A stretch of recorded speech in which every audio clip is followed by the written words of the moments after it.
Hello, my name is Bowen Clark. I am now 37 years old, but the story I'm about to tell took place a few years ago, when my life was still a vibrant canvas painted with the glow of success. It was a time when I thought I had everything within my grasp: a thriving career, a happy family, and the admiring glances of those around me. But life, as I gradually came to realize, is never a straight path. It's a rugged road where dazzling peaks can lead you straight into a bottomless abyss. Allow me to take you back to those glorious days before the storm arrived and swept everything away. I stood in front of the mirror, adjusting my tie, admiring the perfectly tailored suit that hugged my frame. That day was significant. I was about to deliver a speech at an international environmental conference in Los Angeles, where the world's brightest minds gathered to discuss the future of our planet. My company, Green Wave Solutions, had been hailed by the press as a pioneer in waste management and environmental protection. We didn't just collect trash. We transformed it into energy, recycled it into new products, and inspired a generation of green businesses. I, Bowen Clark, was the mastermind behind it all. From a vague idea in college, I had built an empire, and at 33, I was at the pinnacle of success. I remember the look in Genesis's eyes, my wife, as she walked into the room holding a cup of morning coffee. "You look sharp," she said with a smile, her brown eyes sparkling under the early sunlight streaming through the window of our penthouse. Genesis was a resident doctor at Cedars-Sinai, one of the city's most prestigious medical facilities. She was not only beautiful but also razor-sharp, with a way of speaking that was both gentle and profoundly persuasive. I often joked that she could silence an entire boardroom with a single glance. Our family lived in a penthouse perched atop a gleaming glass tower in downtown Los Angeles, with sweeping views of the Pacific Ocean. Every morning I stood by the window watching the sun rise over the horizon, feeling as though the world was at my feet. The apartment's interior was a perfect blend of modern and cozy: Italian leather sofas, a walnut dining table, and abstract paintings adorning the walls, all carefully chosen by Genesis with her refined aesthetic taste. This wasn't just a home. It was a symbol of everything we had achieved. I stepped into the living room where the laughter of our two children filled the air. Nolan, my 8-year-old son, was running circles with a remote-controlled airplane, making enthusiastic vroom sounds. Sadie, my 6-year-old daughter, sat on the rug, coloring a picture of the ocean with intense focus. Looking at my children, my heart felt like it might melt. They were everything to me. Nolan, with his messy blonde hair and bright eyes, was always curious, asking me how we turned waste into energy. Sadie, with a smile identical to her mother's, loved telling me about the whales she learned about at school. Both attended a prestigious private school where they took art classes, played soccer, and even went horseback riding on weekends. Genesis approached, placing a hand on my shoulder. "Go on, don't keep the world waiting," she said, her tone teasing. I kissed her forehead, then bent down to hug the kids before leaving. As the elevator doors closed, I felt a wave of contentment wash over me. At that moment, my life seemed perfect. My dark green Porsche 911 glided smoothly along Sunset Boulevard. That day, I wasn't just a businessman. I was an inspiration. The environmental conference at the Los Angeles Convention Center was a major event, bringing together scientists, politicians, and entrepreneurs from around the globe. I had prepared my speech for weeks, and as I stepped onto the stage with the spotlight shining on me, I felt as though I was born to be there. After the conference, I returned to Green Wave Solutions' office, where my team was waiting with a bottle of champagne to celebrate. Our office was located in a sleek, modern building in the financial district, with floor-to-ceiling glass walls and the company logo gleaming on the entrance. As I walked in, I could feel the excitement in the air. "We're making history," I said to the team, raising a glass. They laughed, clapped, and I knew I wasn't just their boss. I was their leader, inspiring them to believe that our work mattered. Those days passed like a sweet dream.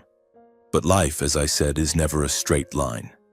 Beneath that radiant glow, I had no idea that a storm was quietly brewing, ready to sweep everything away. Those glorious days, the smiles, the admiring looks, they were merely the prelude to a dark chapter I was utterly unprepared for. It all started on an early winter morning as I sat in my office, gazing out at the gray, overcast Los Angeles sky. The phone rang and Michael, Greenwave's CFO, spoke with a strained voice on the other end. "Bowen, we've got a big problem." Bank interest rates had surged, the tax incentives we'd relied on for years were suddenly cut, and major investors were pulling out, citing the global economic crisis. As I listened, it felt like someone was squeezing my throat. The weeks that followed were a relentless nightmare. Bank loans came due, but Greenwave's cash flow dwindled faster than I could have imagined. I scrambled, reaching out to new investors, calling people who once clapped me on the back at galas, who hailed me as an environmental hero. But now they avoided me. Calls went unanswered, emails met with silence. I began to realize that the halo of glory I'd once basked in was nothing more than a fleeting light, easily snuffed out by the cold winds of reality. In the end, I had no choice. One morning, I sat across from the company's lawyer, a middle-aged man with gold-rimmed glasses and a mechanical, monotone voice. He pushed a thick stack of documents toward me, his tone dry. "Bowen, given the current situation, filing for bankruptcy is the only way forward." I stared at the papers, the words dancing before my eyes like a death sentence. Bankruptcy. The word echoed in my mind, heavy as a bronze bell. I had built Greenwave from nothing, pouring sweat and soul into every contract, every project. Now I had to sign its demise. I picked up the pen, my hand trembling. "Is there any other way?" I asked, my voice hoarse. The lawyer shook his head, his eyes devoid of emotion. I signed, each stroke of the pen like a cut to my pride. As I left the office, it started to rain, cold droplets seeping through my coat, as if to remind me that everything was truly over. That night, I sat alone, staring at the Greenwave logo on the wall. That sign had once been my pride. Now it felt like a mocking reminder of what was slipping away. Employees began to leave. The office, once alive with laughter, grew hollow, filled only with the clatter of the photocopier and the lonely echo of my footsteps. One afternoon, I watched as a bank team arrived to seize equipment and take down the company sign. I wanted to scream, to rush forward and rip the sign back, to punch the wall and unleash my rage and helplessness, but I couldn't. I just stood there, hands shoved deep in my pockets, lips pressed tight to hold back the tears. A young bank employee with neatly combed hair looked at me with pity. "I'm so sorry, Mr. Clark," he said. I didn't respond. I couldn't. I turned away, staring out the window where the rain fell relentlessly, as if weeping for my shattered dream. Filing for bankruptcy wasn't just the death of Greenwave. It marked the beginning of the collapse of my personal life. The bank foreclosed on our penthouse, the sanctuary that had been our family's home. We moved to a small rented house in a bleak suburban neighborhood with pothole-ridden streets and rusted fences. The house had only 2 bedrooms, its walls stained with yellow patches and a faint, musty smell that made me want to cough every time I walked in. Genesis tried to make it bearable. She hung floral curtains, placed potted plants on the windowsills, but I could see the heaviness in her eyes when she thought I wasn't looking. I sold my Porsche, Genesis's SUV, the jewelry, and the expensive furniture. Each item that left my hands felt like a shard of my dignity breaking away. I, who once drove a sports car and dined at Michelin-starred restaurants, now drove a clunky old car with an engine that roared embarrassingly every time it started. A constant reminder of my failure, Nolan and Sadie had to leave their prestigious private school for a public one. I'll never forget the first day I took Nolan to his new school. He clung to my hand, eyes fixed on the ground as if trying to avoid the stares of unfamiliar kids. "I don't want to go here, Dad," he whispered, his voice trembling. I knelt down, looked into his eyes, and tried to keep my voice steady. "It's only temporary, son. I promise I'll get you back to your old school." But as I said those words, I knew I was lying. Genesis, my steadfast wife, began to change. At first, she comforted me, insisting we'd get through this together. But the pressure started to creep in, cracking our marriage. She still worked at the hospital, but she took on extra shifts to cover our living expenses. She came home exhausted, dark circles under her eyes, and I realized she was carrying the burden that should have been mine. Her friends, doctors, lawyers, people still living in big houses and driving luxury cars, began to look at her with pity.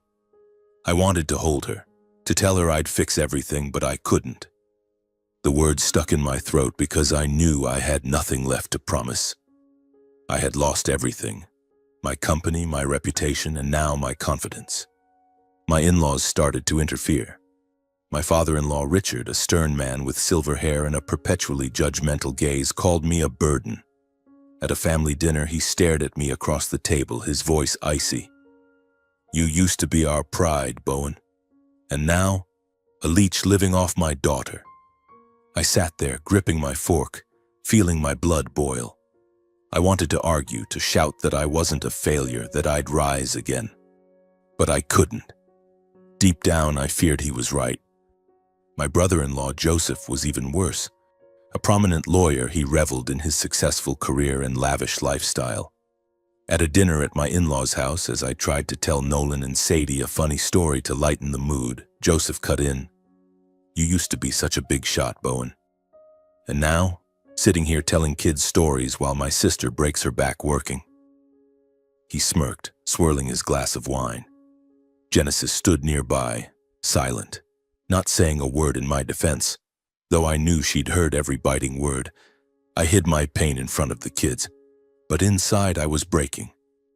That night I lay awake, staring at the ceiling, questioning where I'd gone wrong. Was I too confident? Had I failed to prepare for the risks?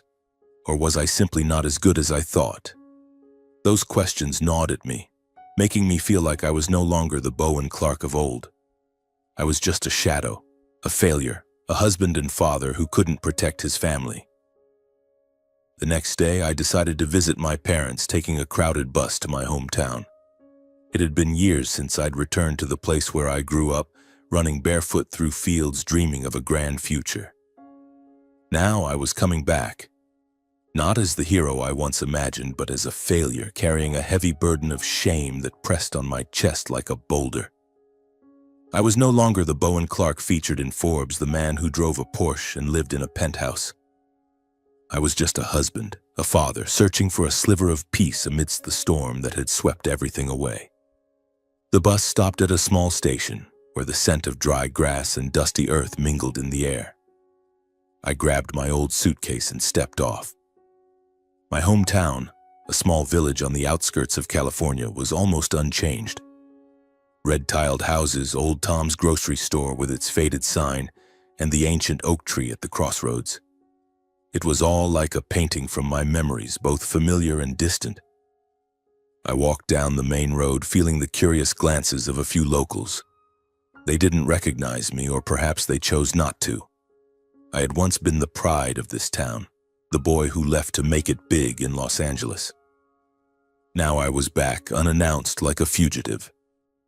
My parents' house sat at the end of the road, a single-story wooden home with a small porch where my mother used to knit in the afternoons. When I knocked, she opened the door, her eyes lighting up for a moment before clouding with worry. "Bowen," she exclaimed, pulling me into a tight hug. The smell of freshly baked cookies wafted from the kitchen, stirring memories of childhood when life was simple and safe. My father appeared from the living room, his hair grayer than I remembered, but his smile as warm as ever. "Son, why didn't you tell us you were coming?" he asked, clapping my shoulder. I forced a smile, trying to hide the heaviness in my heart. "I just wanted to see you both." They led me inside, setting a steaming cup of coffee and a plate of cookies in front of me. The small kitchen, with its scratched wooden table, worn upholstered chairs, and a family photo on the wall, felt both comforting and painful. I had once sent money home to my parents, helping them fix the roof, buy a new TV, even pay off their mortgage. But now I sat there with nothing but empty hands and a heart full of scars. My parents immediately sensed I was hiding something. When my mother asked about Genesis and the kids, I gave vague answers. Everything's fine, just some work challenges. I talked about Nolan and Sadie, how they were doing well in school, how Genesis was busy at the hospital. But I avoided mentioning the cramped rental house, the noisy old car, or Greenwave's bankruptcy. I didn't want them to worry, didn't want them to see me as a failure. But my mother's eyes, the way she squeezed my hand tighter than usual, told me she knew I was lying. "You're tired, aren't you?" she asked, her voice gentle but laced with sorrow. I wanted to deny it, to say I was fine, that I was still the Bowen Clark they were proud of. But I only nodded, staring into my coffee, trying to hide my reddening eyes. My father, a man of few words, stood and patted my shoulder. "Whatever's going on, you're still our son," he said, his voice low but firm. Those simple words pierced my heart like a knife. I didn't deserve their unconditional love, not when I had let everything crumble. That night, I lay on my old childhood bed, staring at the cracked ceiling I used to count to lull myself to sleep. The crickets chirped outside, the wind whistled through the window, pulling me back to a carefree time. For the first time in weeks, after countless sleepless nights, I slept soundly. The next morning, my mother dragged me to the backyard, where she tended a bed of daisies and a few tomato plants. "Help me water the plants," she said, handing me an old watering can. I followed her lead, feeling the damp earth under my feet, the scent of fresh grass in the air. In that moment, I felt peace, as if the outside world, with its debts, taunts, and pitying looks, didn't exist. But I knew that peace was fleeting. That afternoon, my father called me into the living room. He sat in his old armchair, holding a small tin box I recognized immediately, the one he used to store their savings. "We don't have much," he said, opening it to reveal a carefully wrapped stack of cash. "This is what we've saved. Take it to get by." I stared at the money, my heart stopping. I knew it was the money I'd sent them years ago, back when I was successful Bowen Clark, when I thought I could provide for the world. Now it sat before me, a reminder of how far I'd fallen. "I can't take it," I said, pushing the box back. My voice trembled, not with anger, but with shame. I, who had once been the family's provider, who bought them a new TV and paid off their debts, was now being offered my own money back. It wasn't just money. It was a symbol of my failure, of my inability to care for those I loved. But my parents wouldn't let me refuse. My mother took my hand, her eyes resolute. "This isn't for you," she said. "It's for Nolan and Sadie. Those kids need a strong father, and you need time to get back on your feet. Take it for them." Her words hit me like a punch to the chest. I wanted to refuse, to shout that I didn't need pity, that I'd rise again on my own. But looking into her eyes, I saw no pity, only love and belief in me. I bowed my head, took the box, feeling as though I'd swallowed a bitter pill. On the day I left, I stood on the porch, watching my parents wave from a distance. My mother hugged me tightly, whispering, "You're our pride, no matter what." My father only nodded, but his eyes said everything. I boarded the bus, carrying the tin box and a heavy heart. As the bus pulled away, I looked out the window, watching their house fade into the distance. I didn't know then that this painful, humbling return would mark the beginning of a new journey, one I never could have anticipated. On the way back to Los Angeles, a thought flickered in my mind about the life insurance policy. I had purchased a substantial policy back when Greenwave was at its peak, when I thought I needed to prepare for every scenario. If I ended my life now, the payout from that policy could let Genesis live comfortably, allow Nolan and Sadie to return to their old school, and give them the life they deserved. The thought was horrific, but in my desperation, it felt like the only way out. The bus stopped at a small station a few miles from my parents' house. I stepped off, the cold wind carrying the scent of dry grass and dusty earth, but I felt nothing except emptiness. I didn't know how I would end my life. Just then, as I took a few steps from the station, a sudden sound shattered the silence. The low growl of an engine, then a sleek black Mercedes pulled up beside me, kicking up a cloud of dust. I stood frozen, unsure of what was happening. The car door opened and a man stepped out, dressed in a perfectly tailored gray suit, his leather shoes gleaming in the sunlight.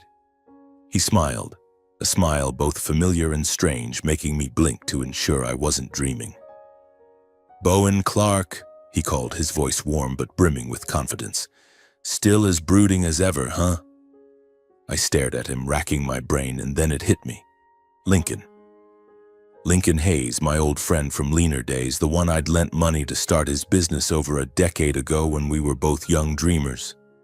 We'd lost touch long ago as I got swept up in green wave and he vanished from my radar. But now, here he was, looking like a dazzlingly successful version of himself, while I, a failure, stood on the roadside with a battered suitcase and worn-out shoes. "Lincoln," I whispered, my voice faltering with shock. He strode over, pulling me into a strong hug, clapping my shoulder as if time hadn't passed.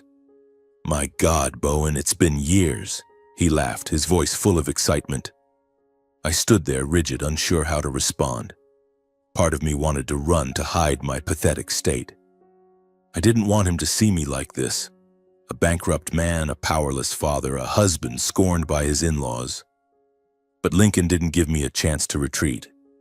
He looked at me, his gaze sharp but not judgmental, as if he already knew everything without me saying a word. "Where are you headed, Bowen?" he asked. I didn't answer right away, lowering my head as shame surged like a wave.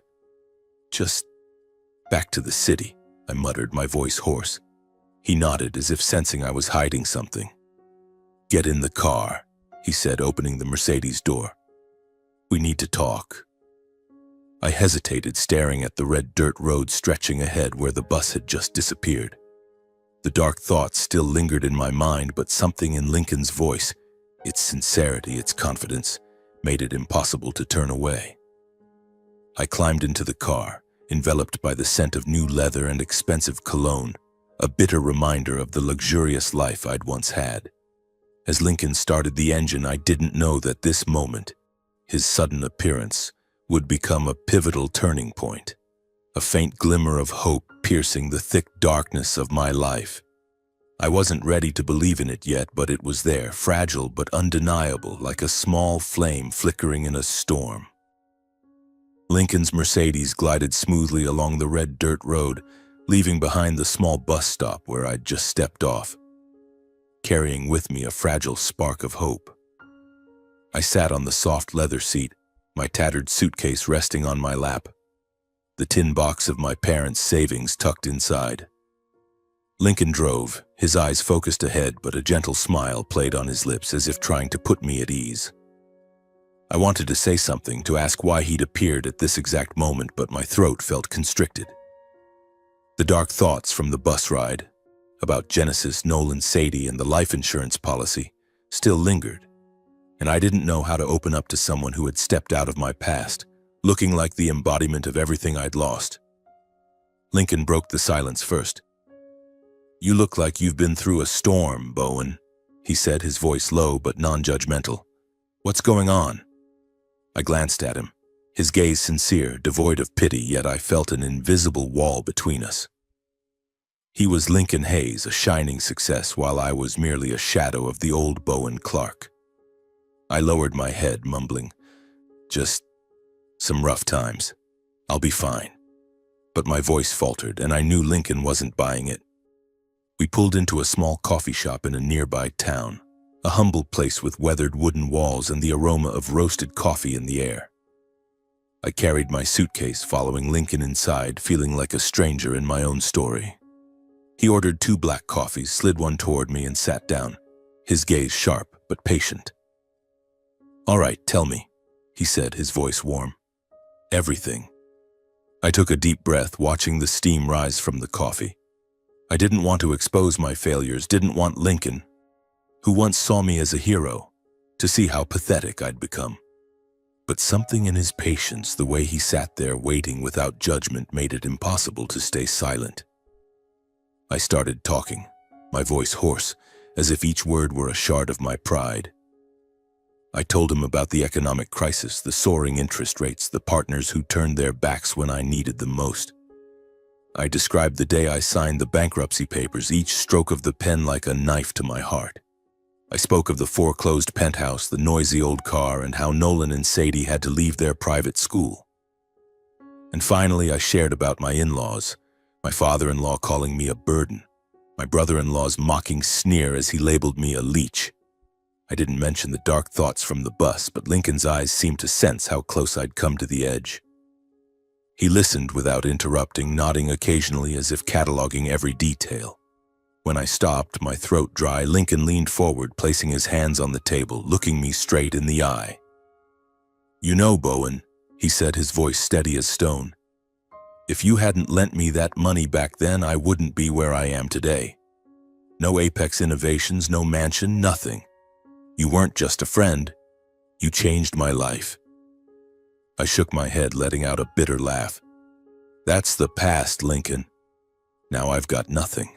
No money, no reputation, not even confidence." But he didn't let me wallow in self-pity. He gripped my shoulder, his eyes blazing. "You're still Bowen Clark," he said. "The man who built Greenwave from nothing. The man who inspired an entire industry. You think this failure defines you? It's just a chapter, not the whole book." Lincoln didn't give me time to sink into doubt. He started talking about Apex Innovations, his tech company developing renewable energy solutions, a field not far from my experience at Greenwave. "I need someone like you," he said, his voice brimming with excitement. "No one else, just you. I want you as a partner, Bowen. I'll put you in a leadership role and we'll do big things together." I stared at him, unable to believe my ears. "Lincoln, I just went bankrupt. I've got nothing to bring to the table. You don't need a failure like me." But he just laughed, that confident grin I remembered from our college days in dive bars, dreaming of the future. "You're not a failure," he said. "You're someone with grit, experience, and most importantly, integrity. Money can buy talent, but it can't buy honesty. I trust you, Bowen, and I know you'll prove me right." He pulled a business card from his wallet and slid it toward me. "Here," he said, "when you're ready, call me. But first, I'll take care of your most pressing debt to get the legal pressure off your back. Then we start." I took the card, staring at the gold-embossed words, Lincoln Hayes, CEO, Apex Innovations. I wanted to refuse, to say I didn't deserve it, that I'd only let him down. But a small part of me, the remnant of the old Bowen Clark, felt a spark ignite. Not grand hope, but a chance, a way out of the darkness. I returned to the rental house in the Los Angeles suburbs that evening, carrying Lincoln's card and a mix of emotions. Genesis was in the kitchen, her eyes weary after a long hospital shift. Nolan and Sadie were asleep, the house quiet except for the ticking of the wall clock. I told her about Lincoln, the unexpected meeting, his offer. She listened, but her eyes wavered as if she didn't dare believe. "Are you sure, Bowen?" she asked softly. "You've been through so much. What if this doesn't work out?" Her words cut like a knife, but I didn't blame her. She'd seen me collapse, had carried the family's burden when I couldn't. "I don't know," I replied, taking her hand. "But I have to try. For you, for the kids, for myself." She nodded, but I saw the doubt in her eyes. She didn't say it, but I knew she was afraid. Afraid I'd fail again, afraid our family couldn't take another blow. In the days that followed, Lincoln took action. One morning, a middle-aged woman with sharp eyes and a confident voice knocked on our door. She introduced herself as Lincoln's lawyer. "Mr. Hayes has settled your most urgent bank debt," she said, handing me a stack of documents for confirmation. "You're free from legal pressure now. You can focus on work." I stared at the numbers on the papers, feeling a weight lift from my chest. But alongside the relief came a new wave of shame. I, Bowen Clark, who once paid for others, now needed a friend's help to escape debt. Lincoln didn't let me dwell in self-doubt. He called daily, his voice full of energy, talking about Apex Innovations' new project. "We're building a cutting-edge renewable energy system," he said. "You've got the experience from Greenwave, Bowen. You know how to lead teams, how to handle crises. I need you as project manager." I listened, still flooded with doubt. I'd failed once. What guaranteed I wouldn't fail again? But Lincoln gave me no time to linger in those thoughts. He sent plane tickets asking me to come to San Francisco to meet his team. "You don't have to commit right away," he texted. "Just come. See how we work and feel it for yourself." I stood in front of the mirror in our rental house, adjusting an old tie, the one I wore during Greenwave's glory days. The suit was slightly tight, but I had no other choice. Genesis stood behind me, watching through the mirror, her eyes a mix of worry and hope. "You look good," she said, forcing a smile. I took her hand, feeling the slight tremble in her palm. "I'll try," I said. "I can't promise success, but I promise I won't give up." As the plane took off, I looked down at Los Angeles, shrinking below, feeling like I was leaving behind a part of myself, the part crushed by failure. But when the plane landed in San Francisco, a small shift stirred within me. Lincoln was waiting at the airport, that same confident smile on his face. "Welcome to the next chapter, Bowen," he said, clapping my shoulder. I didn't know if I was ready, but as I followed him, I felt a faint spark. Not grand hope, but a chance, a way out of the darkness. And for the first time in months, I thought that maybe, just maybe, I still had a shot at rising again. Lincoln took me to Apex Innovations headquarters, a sleek glass building in the heart of Silicon Valley. The structure towered into the sky, shimmering under the sunlight, with the Apex logo elegantly etched on the main entrance. Standing before it, I felt like I'd stepped into a different world, one I used to belong to but now felt foreign. Lincoln led me through the lobby where young employees moved briskly, clutching laptops and phones, their voices buzzing with energy. "This is where we make magic happen," Lincoln said, his tone brimming with pride. "And you're going to be part of it." He handed me over to Delilah, the HR director, a middle-aged woman with sharp eyes and a professional smile. "Welcome to Apex, Mr. Clark," she said, handing me a crisp new employee badge. I stared at the words, "Bowen Clark Project Manager," printed on it, feeling as though I was holding a relic from another life. Lincoln explained that I'd be leading a new project, a renewable energy system using cutting-edge technology to optimize solar panel efficiency. "You've got the experience from Greenwave," he said. "You know how to manage teams, handle crises, and turn ideas into reality. I know you can do this." But as Delilah guided me through the office, introducing me to the team, an invisible weight pressed down on me. Apex's office wasn't like Greenwave in its heyday. No media spotlight, no champagne-fueled galas, no conference speeches. Instead, it was filled with cluttered desks, endless meetings, and people working tirelessly. I realized this was real, gritty work, the kind I'd done when I first started out but had forgotten during the years of being celebrated by the press. I began my role as project manager, overseeing a team of 10 engineers and specialists, ensuring the solar panel project stayed on track. At first, I felt out of place. The engineers, a decade younger than me, used tech jargon I had to look up at night. They eyed me with curiosity, some likely aware of Greenwave's story, of the pioneering entrepreneur now standing before them in a slightly tight suit. I sensed their scrutiny, and each time my self-doubt whispered that I didn't belong here. But I refused to back down. I started with the basics, reviewing project documents, organizing team meetings, listening to each engineer's input. I realized that my experience from Greenwave, despite its failure, was a treasure trove. I knew how to lead teams, resolve conflicts, and turn scattered ideas into concrete plans. I worked day and night, not to prove myself to others, but to prove to myself that I still had it. A week later, the project hit its first crisis. A major solar panel supplier abruptly canceled our contract, threatening to delay us by months. The team panicked. Young engineers argued heatedly in the meeting room, and I felt their eyes on me as if testing, "What are you going to do, Bowen Clark?"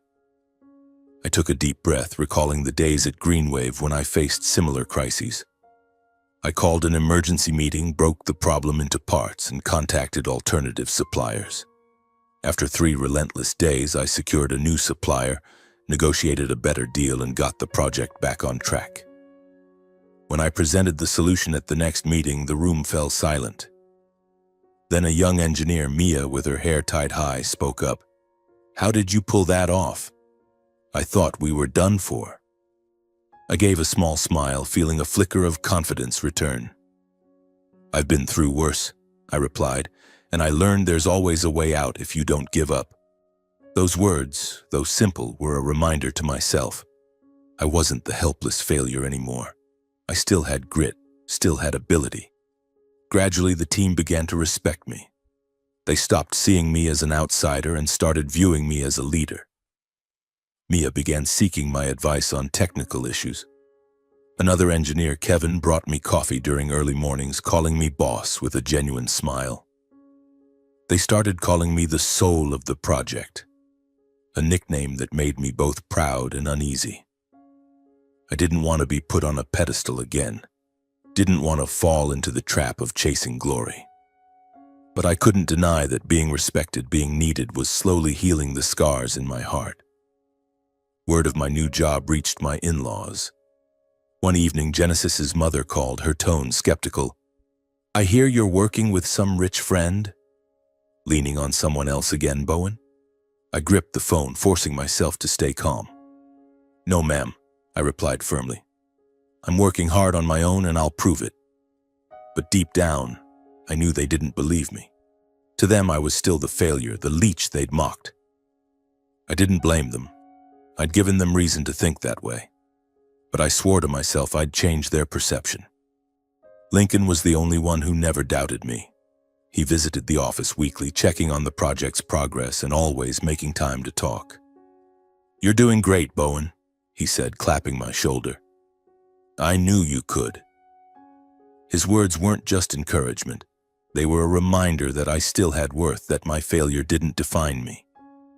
The solar panel project began showing results. We completed the first testing phase ahead of schedule, saving Apex significant costs. In a meeting with partners, I presented the results, my voice stronger than I'd thought possible. When I finished, the room erupted in applause and Lincoln looked at me with pride. "That's the Bowen Clark I know," he whispered as we left the meeting room. News of my new role at Apex Innovations began to spread, slowly but inexorably, like ripples across a lake. A few articles on tech news sites mentioned the return of Bowen Clark alongside Lincoln Hayes, the founder of Apex. An old Greenwave partner sent a congratulatory email, its tone a mix of surprise and caution. "I knew you wouldn't stay down, Clark." Reading those words felt like a cool breeze, but I couldn't ignore the growing unease in my chest. I wasn't afraid of the spotlight or tough questions from investors. What I feared was facing those who had turned their backs on me, who had looked at me with pity or contempt, especially my wife's family. Genesis called me one evening before the conference, her voice soft but laced with worry. "My mom called," she said, hesitating. "She heard you're speaking at a big event. She doesn't think you can pull it off."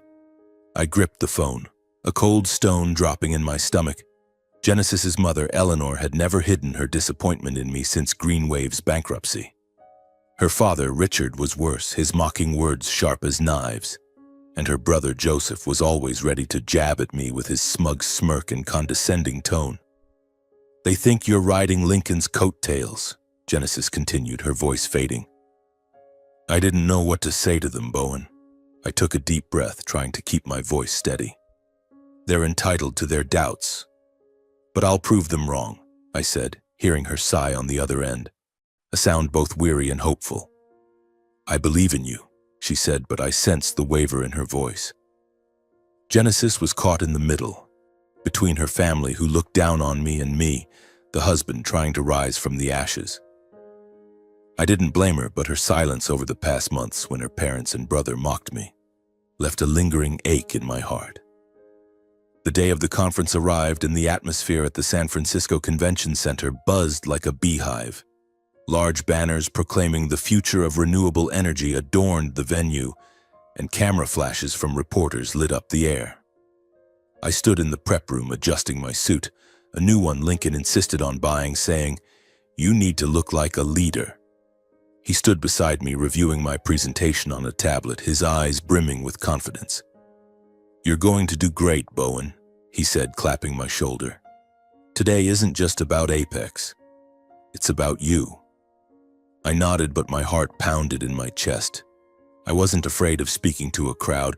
I'd done it dozens of times at Greenwave. But this was different. I knew my wife's family would be there. Genesis had mentioned that her parents and Joseph were invited as VIPs. Thanks to Joseph's connections in the legal industry and Richard's business ties. I didn't know how they'd react to seeing me on stage, but I knew this encounter wouldn't be easy. As I stepped onto the stage, the spotlight blinded me for a moment. The audience was a sea of faces. Investors in expensive suits, engineers with curious eyes, and reporters with phones, laptops, and recorders. I took a deep breath and began, my voice stronger than I expected. "At Apex Innovations, we're not just building technology," I said, my gaze sweeping the room. "We're building a future where clean energy isn't just an option. It's the standard." The crowd nodded, some clapping. A surge of energy rose within me as if the old Bowen Clark was coming back to life. But then I saw them. My wife's family, seated in the third row near the main aisle, Richard with his silver hair and cold stare, arms crossed tightly. Eleanor, in an elegant red dress, watched me with undisguised skepticism. And Joseph, with his familiar smirk, whispered something to his father, making Richard nod, his lips pursed. Genesis sat beside them, her eyes wavering as if torn between supporting me and keeping peace with her family. A wave of anger surged, but I pushed it down, focusing on my presentation. I spoke about the solar panel project, the test results that exceeded expectations, and the potential to transform the energy industry. The crowd applauded, and I saw Lincoln in the wings giving me a thumbs up with a radiant smile. After the presentation, I stepped off the stage, preparing for the networking session. But before I could leave the auditorium, my wife's family approached. Richard led the way, his voice icy. "Quite a show, Bowen," he said loud enough for nearby heads to turn. "You think standing up there with a few slides can erase your bankrupt past? You're riding Lincoln Hayes' coattails, aren't you?" I clenched my fists, feeling blood rush to my head. Joseph chimed in, his smirk sharper. "Nice presentation," he said, his tone dripping with sarcasm. "But what's next? Working for your buddy to scrape by?" The crowd around us began to murmur, curious eyes turning toward me. Genesis stood behind them, her face pale, but she said nothing, her eyes pleading with me not to escalate. I opened my mouth to respond, but before I could, Lincoln appeared from the wings, stepping beside me. He stood tall, his gaze sharp as a blade, locking onto Richard and Joseph. "I think you're mistaken," Lincoln said, his voice calm but commanding. "Without Bowen Clark, there would be no Lincoln Hayes today. He gave me a chance when I had nothing, and now he's the soul of this project. Apex's success today is because of Bowen, not me." The auditorium fell silent, as if time had paused. Richard and Joseph froze, their faces stiffening, unable to find words to counter. Eleanor opened her mouth but closed it, her eyes wavering. Genesis looked at me, her eyes glistening as if seeing me for the first time in months, not as a failure, but as the man she once loved. The crowd began to clap, not for me or Lincoln, but for the truth that had just been spoken. I didn't need to respond to Richard or Joseph. Lincoln had spoken for me, and the truth, my success at Apex, was the strongest answer. After the event, Lincoln pulled me aside, handing me a glass of wine. "See," he said, winking, "you didn't need to argue with them. You've already won." I nodded, but a quiet pain lingered. Not because of my in-laws' taunts, but because of Genesis. She still hadn't spoken, hadn't stood up for me. I knew she was torn, but her silence still hurt. The conference ended with praise from partners and investors. A local reporter wrote about Bowen Clark's remarkable comeback, but I declined interviews. I didn't want the old spotlight back. I just wanted to do my job well for Lincoln, for Apex, and for my family. But I knew this event had changed everything. My wife's family, though reluctant to admit it, was stunned by the reality that I was no longer the leech they thought. And for the first time in months, I felt like I was truly rising again. After the conference, the solar panel project at Apex Innovations became a focal point of attention. Investors began reaching out, and congratulatory emails and partnership proposals flooded in like a small deluge. An article in a local tech magazine dubbed me the bankrupt entrepreneur rewriting his story. I declined all interview requests, not out of fear of the spotlight, but because I didn't want to be swept up in the whirlwind of fame again. I'd been there before, letting accolades blind me to reality. And I wasn't about to repeat that mistake. Still, I couldn't deny that the praise, the firm handshakes from partners, and the respectful looks from my Apex team were slowly healing the scars in my heart. The project progressed beyond expectations. The second testing phase finished 3 weeks ahead of schedule, with solar panel efficiency surpassing industry standards. In a meeting, I presented the results to Apex's leadership, my voice ringing out strong, free of the tremor of self-doubt. When I finished, the room erupted in applause, and Lincoln, seated at the head of the table, winked at me. "See, Bowen," he said afterward when it was just the two of us in the office. "I told you you'd do it." I gave a small smile, the first genuine one in months. "Thanks, Lincoln," I replied, "but I'm still learning to believe in myself." Partners started seeking me out. An investor from Silicon Valley who had refused to meet me when Greenwave collapsed now emailed to invite me to lunch. "I hear you're making waves at Apex," he wrote. "We should talk." I politely declined, not out of resentment, but because I didn't need validation from those who'd turned their backs. Instead, I focused on the work. Late nights poring over technical documents, meetings with the team to solve problems, moments when I saw our project inch closer to success. Each step forward was a brick, rebuilding the self-respect I'd lost. News of my comeback didn't stay confined to the business world. Old friends who had avoided me when Greenwave went under began reaching out. A college buddy texted, "Bowen, I read about you. Congrats, man." A former Greenwave partner called, his voice tinged with regret. "I was wrong to doubt you, Clark. You're still a star." I responded briefly, politely, but inside I felt no joy. Their congratulations came too late, and I'd learned that my worth wasn't in others' praise but in what I achieved. Genesis, the wife I loved more than anything, was slowly changing. One evening, she flew to San Francisco to visit me, the first time since I started at Apex. When she stepped into my small apartment, I saw her eyes weren't as heavy as before. She hugged me tightly, whispering, "I'm proud of you, Bowen. I'm sorry for doubting you." Her words were like a warm breeze, soothing the wounds I'd carried for months. But I still felt a distance, not because she didn't love me, but because she'd been hurt so much by our collapse, by her family's taunts. "You don't need to apologize, Jen," I said, holding her hand. "But I need you with me, not just today, but going forward." She nodded, her eyes shimmering with tears, and for the first time I felt we were finding our way back to each other. My wife's family, though loath to admit it, had received a bitter lesson. After the conference, news of my role at Apex spread, and their earlier mockery began to backfire. At a family gathering, one of Genesis's aunts, who once called me a leech, now asked her about my work with curiosity. "What's Bowen doing in San Francisco? I hear he's working with a millionaire." Genesis recounted to me, her voice tinged with humor. "They're starting to see you differently, Bowen. But I know they'll never admit they were wrong. I didn't need their admission. The arrogance of Richard, Eleanor, and Joseph had turned against them. Their taunts, which once kept me awake at night, now stood as proof of their pettiness. In the eyes of their relatives and society, they'd lost face, not because I retaliated, but because the truth had been laid bare. They grew quiet, no longer daring to openly insult me. Once, Joseph texted Genesis, reluctantly asking about me. "Tell Bowen I congratulate him." I smiled when she read me the message, but not out of satisfaction. I didn't need Joseph's approval. I just needed to know I'd overcome their scorn. The lesson of karma became clearer than ever. Lincoln was living proof of it. Over a decade ago, I'd lent him money when he was nearly bankrupt, with no ulterior motive. Now he'd returned, not just repaying the favor, but giving me a chance to rise again. The kindness I'd sown hadn't vanished. It came back in the most unexpected way, like a flame lighting my dark path.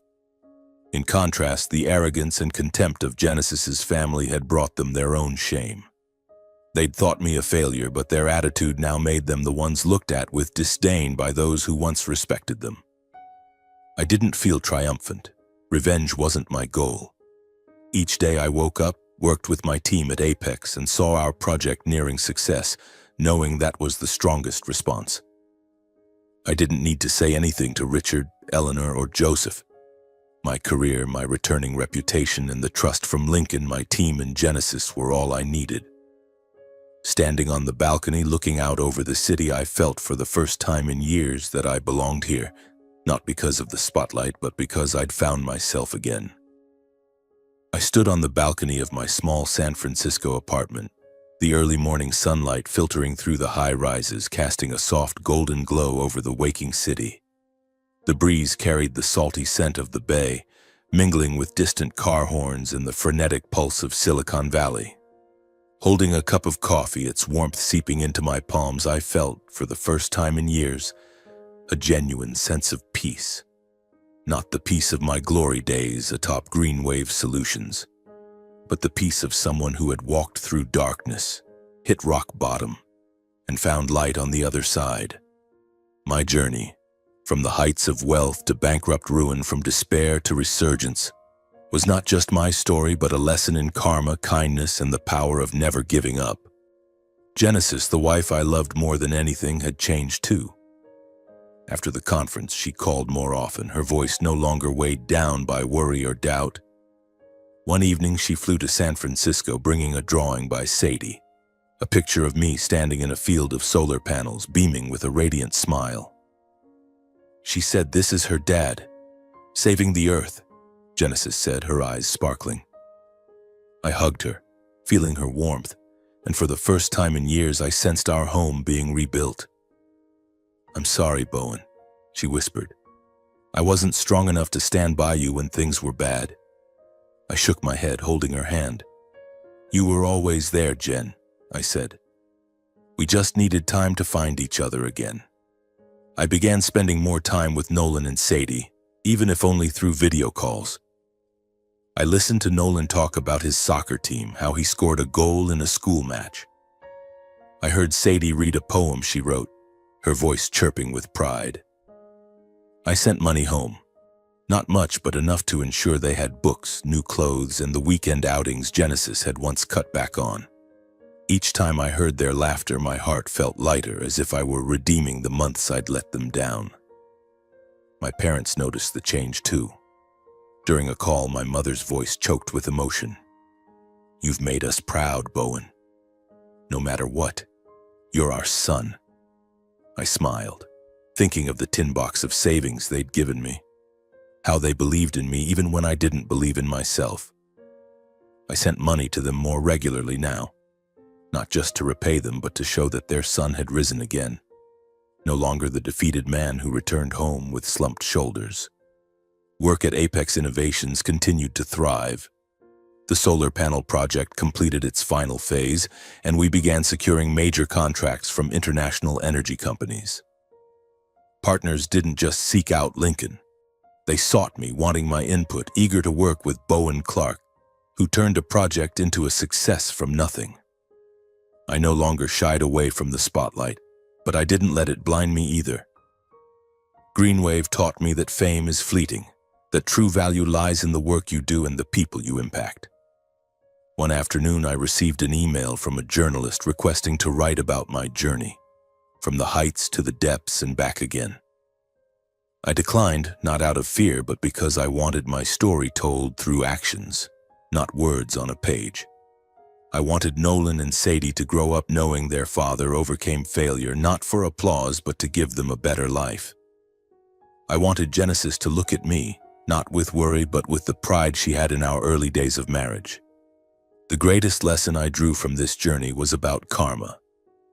kindness never vanishes. It waits for the right moment to return. Lincoln was proof of that, but not the only proof. The Apex employees who once doubted me but now called me the soul of the project showed that when you work with heart, you earn respect. Conversely, arrogance and contempt, like that shown by Genesis's family, always come with a price. They'd lost face not because I fought back, but because the truth exposed their pettiness. I wanted to send a message to anyone at rock bottom as I once was. Never underestimate yourself and don't let others define your worth. Those who scorn you in your lowest moments may be the first to curry favor when you rise. Live kindly, not because you expect reward, but because the seeds you sow today may be your lifeline tomorrow. I learned this from Lincoln, from my parents, and from my own mistakes. Today I stand here not as the Bowen Clark of Forbes articles, not as an environmental hero or a failure. I'm just Bowen, a father, a husband, a man who walked through darkness and found light. I don't need revenge or resentment. My current success, the project at Apex, the respect from my team, the love of Genesis and our children, is the clearest answer to the injustices I endured. I smiled, looking out over the city, and knew I'd found peace not in the spotlight but in my own heart.